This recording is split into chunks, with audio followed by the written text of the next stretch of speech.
Hello everyone, हम BEd second year का paper 8 कर रहे हैं। यूनिट 4 हम कर रहे हैं और आज जो टॉपिक हम डिस्कस करेंगे that is role and responsibilities of family and community. Previous lecture तक हमने देखा कि रोल एंड रिस्पॉन्सिबिलिटीज क्या होती हैं किसकी, जो एक जनरल टीचर है, क्लास टीचर है, रिसोर्स टीचर है या फिर स्पेशल टीचर है, उनकी कौन कौन सी रोल रिस्पॉन्सिबिलिटीज होती हैं।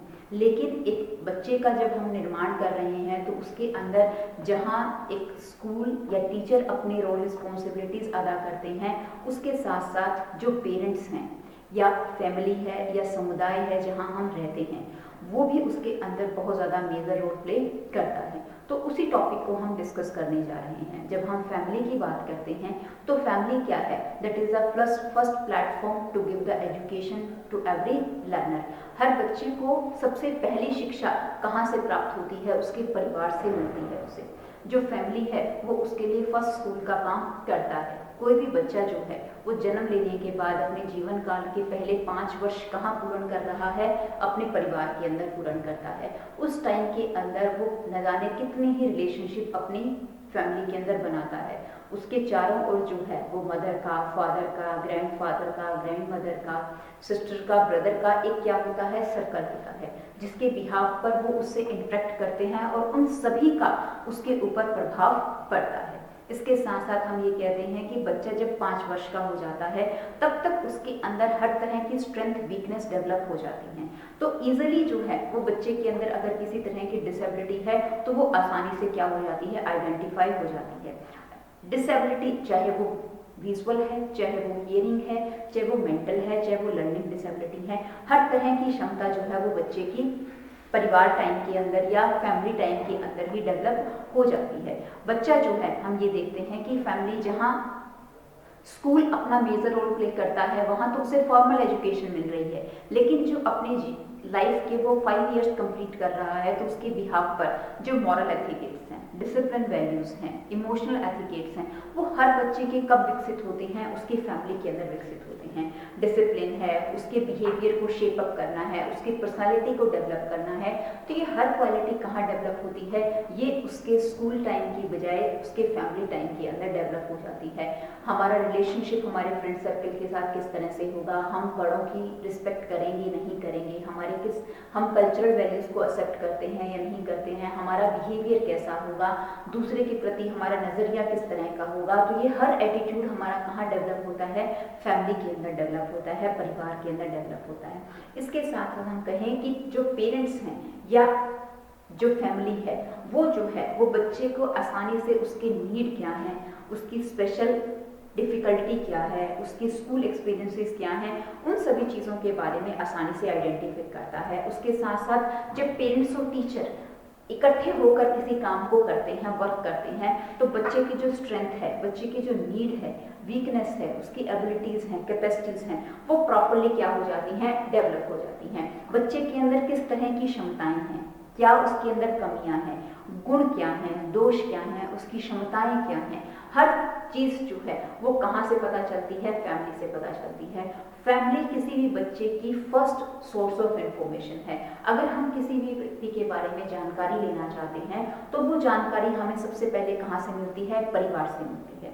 परिवार में जो हम इस तरह की रिलेशनशिप अपनी फैमिली के अंदर जो रिलेशनशिप डेवलप कर चुके हैं हम, उसके बिहाफ पर हमें हर तरह की जानकारी जो है वो मिल पाती है। उसके साथ साथ हम कहें कि जब बच्चा जो है वो स्कूल में आ गया या पेरेंट्स या टीचर, हर कोई क्या चाहता है कि उसके लर्नर को डेवलप करना। पेरेंट्स क्या चाहते हैं, फैमिली क्या चाहती है कि मेरा बच्चा लाइफ के अंदर क्या हो? सक्सेसफुल हो। स्कूल के अंदर जब टीचिंग करवाई जा रही है तो हर स्कूल क्या चाहता है कि उसके सभी बच्चे क्या हों? अच्छे से पढ़ें और वो अपनी लाइफ के अंदर सक्सेसफुल हों। तो दोनों का मेजर रोल प्ले क्या होता है कि एक लर्नर और एक बच्चे को क्या करना? एक अच्छा नागरिक बनाना और उसका सर्वांगीण विकास करना। तो पेरेंट्स और टीचर, फैमिली और टीचर्स दोनों ही, स्कूल और अगर हम फैमिली की बात करते हैं, दोनों इकट्ठे मिलकर अगर इस काम को करेंगे तो ये सक्सेस सक्सेसफुल बहुत अच्छे तरीके से होगा। जहां हम कहें कि टीचर अपना प्रॉपर वर्क कर रहा है, उसके साथ साथ पेरेंट्स को भी अपना प्रॉपर वर्क करना है ताकि बच्चे के विकास को जो है वो देखा जा सके। आज के टाइम में हम क्या देखते हैं कि पेरेंट्स बहुत ज़्यादा अवेयर हैं। अगर पेरेंट्स अपने बच्चे को स्कूल में एडमिशन दिलाना चाहते हैं तो वो सबसे पहले पूरे के पूरे स्कूल को ऑब्जर्व करते हैं, देखते हैं कि क्या मेरे बच्चे को यहाँ पर क्वालिटी एजुकेशन मिलेगा या नहीं मिलेगा। तो इस अवेयरनेस को हमें क्या करना है और भी ज़्यादा बढ़ाना है। कई बार हमारे सामने क्या समस्या आती है कि जो समाज के ऐसे पेरेंट्स या ऐसी फैमिली की जो अवेयर नहीं है, जानकारी नहीं है, तो उनके परिवार में अगर किसी भी तरह का डिसेबल बच्चा पैदा हो जाता है, जन्म ले लेता है, तो क्या देखा जाता है कि वो क्या सोचते हैं कि इस बच्चे को शिक्षा लेने का अधिकार नहीं है, ये बच्चा जो है वो शिक्षा लेके क्या करेगा। लेकिन एक पेरेंट्स को समझना चाहिए कि जब बच्चा शिक्षा लेगा तो ही तो वो अपनी लाइफ के चैलेंजेस को फेस कर पाएगा और अपनी लाइफ की प्रॉब्लम्स को सॉल्व कर पाएगा। तो एजुकेशन उसके लिए क्यों ज़रूरी है। उसके साथ साथ इंक्लूजन जो हम कह रहे हैं कि पहले एक्सक्लूसिव एजुकेशन का पैटर्न मोस्टली स्कूल्स के अंदर या कंट्रीज के अंदर देखा जाता था, लेकिन आजकल हम क्या देखते हैं, इंक्लूसिव एजुकेशन है,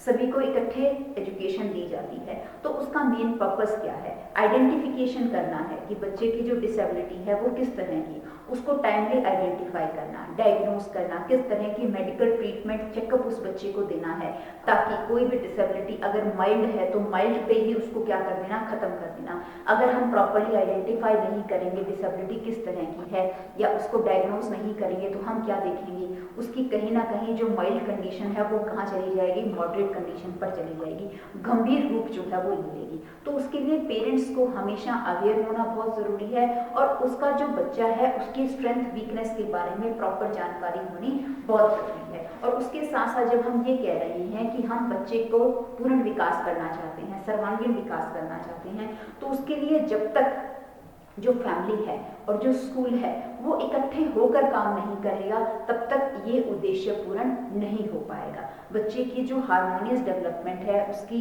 जो विकास है वो अच्छे तरीके से नहीं हो पाएगा। तो इस चीज़ के लिए दोनों को इकट्ठे मिलकर काम करना बहुत ज़्यादा नेसेसरी है। और इसके साथ साथ जो फैमिली पार्टिसिपेट करता है किस चीज़ के अंदर, एजुकेशन के अंदर, जो अवेयर रहता है कि किस तरह की शिक्षा चल रही है, मेरे बच्चे को किस तरह की एजुकेशन प्रोवाइड हो रही है, किस किस तरह की नई टेक्नोलॉजीज या चेंजेस एजुकेशन में आ चुकी हैं, उन सभी चीज़ों के रिगार्डिंग अगर अवेयर होता है तो वो अवेयरनेस किसके लिए फ़ायदेमंद है, वो हमारी सोसाइटी के लिए भी फ़ायदेमंद है और उसके साथ साथ लर्नर के टेम्परामेंट को डेवलप करने में भी बहुत ज़्यादा फ़ायदेमंद है। तो फैमिली जहाँ हम कहें कि जो किसी भी तरह की पॉलिसीज़ रिकमेंड हो रही हैं या नई टेक्नोलॉजीज रिकमेंड हो रही हैं, उन सभी चीज़ों के बारे में अवेयरनेस रखता है, तो ये चीज़ जो है वो बहुत ज़्यादा बेनिफिशियल है एक लर्नर के लिए भी और उसके साथ साथ उस फैमिली के लिए। क्योंकि फैमिली क्या चाहती है कि मेरा बच्चा लाइफ के अंदर क्या हो, सक्सेसफुल हो, वो अपने पैरों के ऊपर खड़ा हो पाए, ये हर कोई एज्यूम करता है, हर कोई जो है वो चाहता है।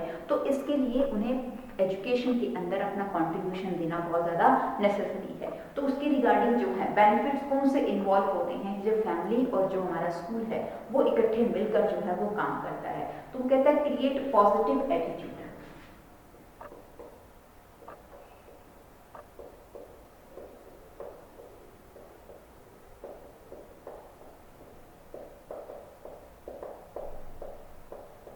सबसे पहले तो जो नज़रिया है वो क्या बनाना है, हमें सकारात्मक बनाना है। फैमिली जब हम चाइल्ड को इन्वॉल्व करती है या उसको स्कूल में एडजस्ट होने में हेल्प करती है, बच्चे का भी नज़रिया कैसा बनाना है, सकारात्मक बनाना है। उसके साथ साथ पेरेंट्स का अपना खुद का नज़रिया भी क्या होना चाहिए, हमेशा पॉजिटिव होना चाहिए। जब वो अपने नज़रिए को पॉजिटिव करता है, उसके साथ साथ स्टूडेंट के नज़रिए को पॉजिटिव करता है, तो क्या चीज़ देखने को आती है कि बच्चा अच्छे तरीके से डेवलप होता है। उसके साथ साथ जो सोशल या जो कम्युनिटी मेंबर्स जुड़े हुए हैं वो भी उसके साथ पॉजिटिवली क्या करते हैं, इंटरेक्ट करते हैं। नेक्स्ट वो कहता है decrease in anti social behaviour.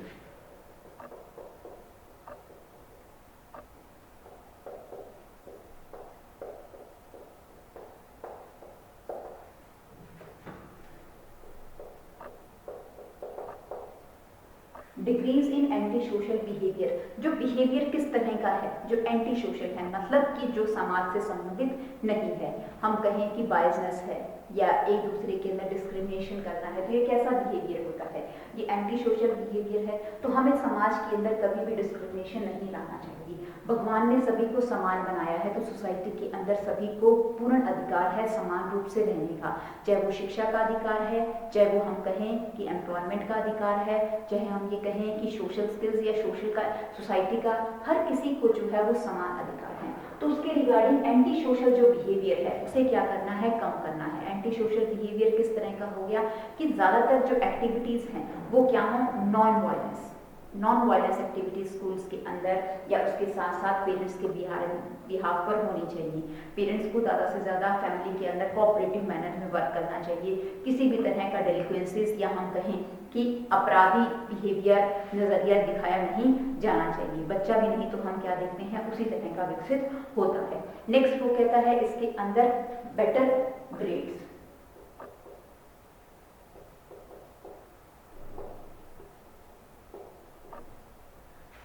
Better grades में वो क्या कहता है, जब पेरेंट्स की इन्वॉल्वमेंट स्कूल के अंदर ज़्यादा होती है और फैमिली ज़्यादा से ज़्यादा कंट्रीब्यूट करता है, तो हम क्या देखते हैं, जो अचीवमेंट्स हैं वो बच्चे की बहुत अच्छे तरीके से होती हैं।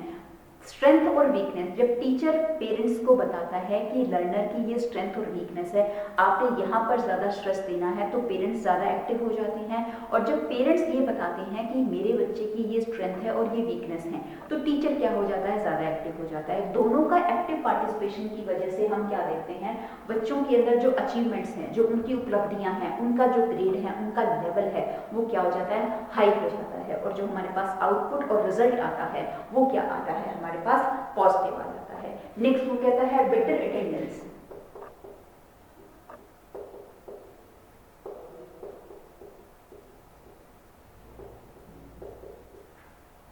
बेटर अटेंडेंस, अटेंडेंस क्या होती है कि ज़्यादा से ज़्यादा इन्वॉल्व होना किसी भी चीज़ के अंदर। कि जब डिसेबल बच्चा होता है उनको हम क्या देखते हैं कि वो स्कूल के अंदर कम जाते हैं, तो ये चीज़ नहीं होनी चाहिए। हमेशा क्या होना चाहिए, अटेंडेंस जो है वो ज़्यादा से ज़्यादा होना चाहिए। उनकी जो क्वालिटी है उसको इंक्रीज किया जाना चाहिए, और जो उनकी डिसेबिलिटीज़ हैं या जो कमियां हैं उन्हें क्या करना जाना चाहिए, मिनिमाइज जो है वो किया जाना चाहिए। तो हमेशा अटेंडेंस जो है वो क्या होनी चाहिए, बेटर होनी चाहिए। नेक्स्ट कहता है higher level of homework completion.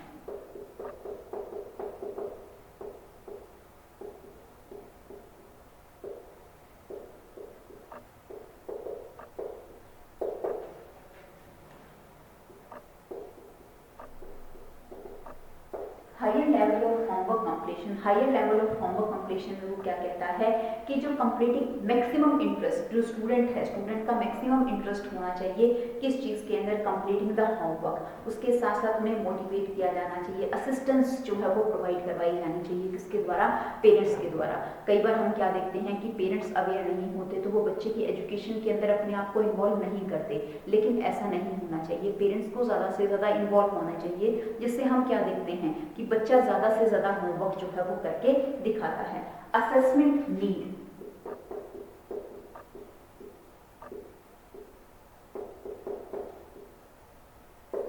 Assessment need, बच्चे की असेसमेंट नीड जो है वो किस तरह की है, उसकी आवश्यकताएं कौन कौन सी है, उन सभी आवश्यकताओं को क्या करना, असेस करना, उस चीज़ के बारे में जानकारी रखना। बच्चे को फिजिकल हेल्थ से संबंधित नीड है, बच्चे को इमोशनल नीड है, बच्चे को साइकोलॉजिकल पॉइंट ऑफ व्यू पे नीड है, किस तरह की उसकी नीड है, उन सभी को असेस करना और उसके रिगार्डिंग उन्हें फुलफिल करना।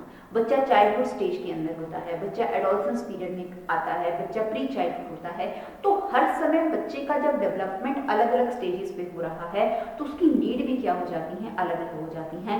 जहाँ बच्चे को एक फ्रेंडली बिहेवियर की आवश्यकता है वहाँ पेरेंट्स का काम होना चाहिए उनके साथ फ्रेंडली इंटरेक्ट करें। जहाँ उन्हें डिसिप्लिन सिखाना है वहाँ पेरेंट्स उसके साथ डिसिप्लिन के बिहाफ पर काम करें। जहाँ उन्हें एक रोल मॉडल की आवश्यकता है तो पेरेंट्स हमेशा अपने बच्चों के लिए एक रोल मॉडल की भूमिका निभाएं, बेस्ट एथिकेट्स उनके अंदर डेवलप करें, डिसिप्लिन वैल्यूज उनके अंदर डेवलप करें, मोरल वैल्यूज जो है उनके अंदर डेवलप करनी चाहिए। इनहैंस्ड मोटिवेशन,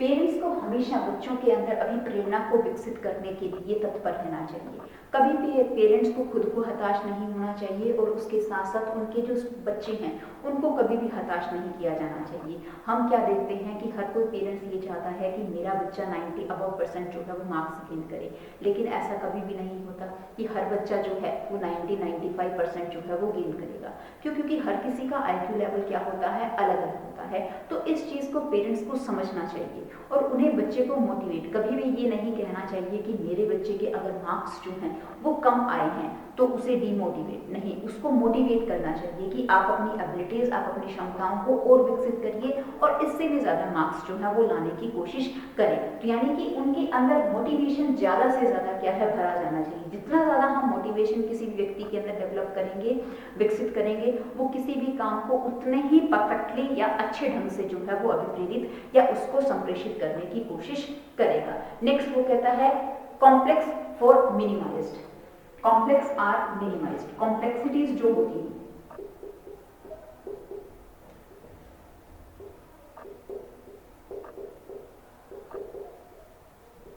कॉम्प्लेक्सिटीज को हमेशा क्या किया जाना चाहिए, खत्म करा जाना चाहिए। जो इंफीरियरिटी कॉम्प्लेक्स होता है कि मैं दूसरे से क्या हूं, कम हूं, क्षीणता जो होती है उसे क्या करना है, बिल्कुल खत्म करना है, रिड्यूस करना है। फैमिली में भी हमेशा उसके साथ कोऑपरेटिव मैनर में वर्क करना है और कहीं ना कहीं उसको जो है उसकी जो डिसेबिलिटी है उसकी तरफ नहीं धकेलना है, उसे कहाँ लेके जाना है, उसमें क्षमताएं क्या हैं, एबिलिटीज क्या हैं, क्या क्वालिटीज हैं, उस चीज के बारे में उससे ज्यादा से ज्यादा इंटरेक्ट करना है। और जब हम कहें कॉम्प्लेक्स है, इंफिनिटी कॉम्प्लेक्स है, उसको बिल्कुल क्या किया जाना चाहिए, खत्म जो है वो किया जाना चाहिए। नेक्स्ट वो कहता है रेनफोर्समेंट।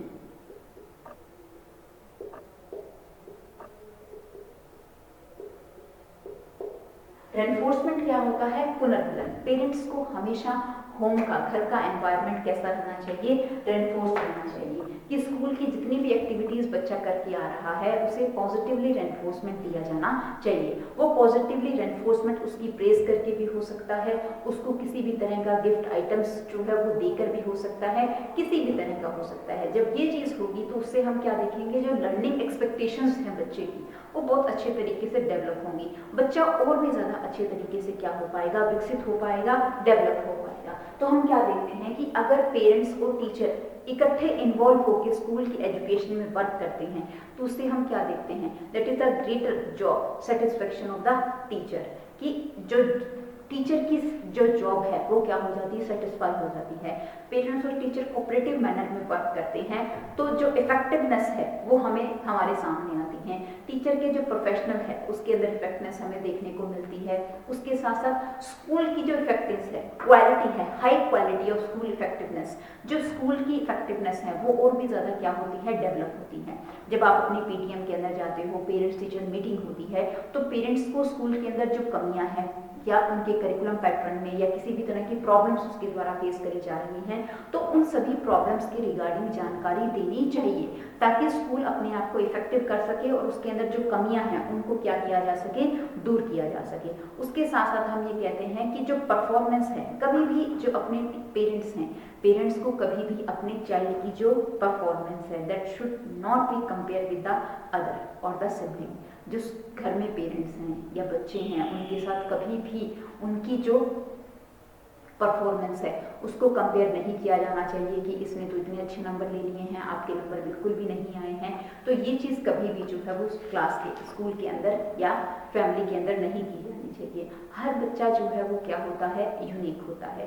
पेरेंट्स को ये चीज़ समझनी चाहिए। उसके 2 बच्चे हैं किसी भी पेरेंट्स के, तो वो 2 बच्चे जो हैं वो किसी भी बिहाफ पर सिमिलर नहीं हो सकते। उनका रंग रूप कद काठी जो है वो अगर अलग अलग है तो उनके अंदर जो एजुकेशनल टेम्परामेंट है, उनकी क्वालिटीज़ हैं, उनकी एबिलिटीज़ हैं, उनकी कैपेसिटीज़ हैं, वो हर रूप से क्या होंगी, एक दूसरे से अलग होंगी। तो कंपैरिजन जो है वो कभी भी नहीं होना चाहिए। उसके साथ parents should satisfy the need of the children. बच्चे की जो नीड है उन सभी को पेरेंट्स को क्या करना चाहिए, सेटिस्फाई किया जाना चाहिए। चाहे उसकी सोशल नीड्स हैं, चाहे बच्चे की इमोशनल नीड्स हैं, क्योंकि टीचर पेरेंट्स की रिस्पॉन्सिबिलिटी है वो बच्चा जब तक सक्सेसफुल नहीं हो जाता, अपने लाइफ के अंदर विकसित नहीं हो जाता, तब तक पेरेंट्स को उसकी हर चीज़ को जो है वो डेवलप करना है। Parents should accept the limitations of the child. बच्चे की जो लिमिटेशंस हैं उन सभी को एक्सेप्ट करना है कि मेरे बच्चे के अंदर अगर ये कमी है तो उसका ये नहीं भी ये कमी क्यों है, उसका हमें ब्लेम नहीं करना है, उसे एक्सेप्ट करना है और उसके लिमिटेशंस को समझते हुए उसे खत्म करना है और उसकी जो क्वालिटीज हैं उन्हें क्या करना है, अच्छे तरीके से विकसित करना है। Positive and the joyful attitude towards the thinking of the learner and the parents itself. Parents की जो थिंकिंग है वो हमेशा पॉजिटिव होनी चाहिए, जॉयफुल होनी चाहिए। लर्नर, ताकि लर्नर की थिंकिंग भी क्या कर सके, जॉयफुल और हम कहें कि इफेक्टिव बन सके। क्योंकि पेरेंट्स जो हैं दैट रिफ्लेक्ट देयर लर्नर, अपने बच्चे को, चाइल्ड को वो क्या करते हैं, रिफ्लेक्ट करते हैं। जैसे पेरेंट्स होंगे वैसे ही क्या होंगे, बच्चे होंगे। हम कहते हैं ना कि we are the resembled with our parents, कि हम अपने पेरेंट्स की तरह होते हैं। तो वो चीज़ अगर पेरेंट्स का जैसा नज़रिया है, जैसा वो बिहेव करते हैं, जिस तरह की एक्टिविटीज़ करते हैं, वैसे ही एक्टिविटीज़ एक बच्चा जो है वो सीखता है। तो हमेशा पेरेंट्स को जो है वो बच्चे के लिए एक रोल मॉडल का काम किया जाना चाहिए, ताकि बच्चे पेरेंट्स की जो क्वालिटीज़ हैं उसको अपने अंदर धारण करें और अपनी एबिलिटीज़ को अच्छे तरीके से डेवलप करें। उसके साथ साथ सोशल एक्टिविटीज़ ज़्यादा से ज़्यादा की जानी चाहिए, ताकि बच्चे भी जो हैं वो सोशल एक्टिविटीज़ के अंदर अपनी इन्वॉल्वमेंट दिखाएं।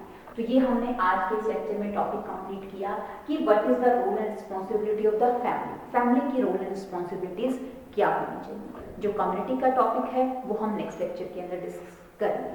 Thank you and have a nice day.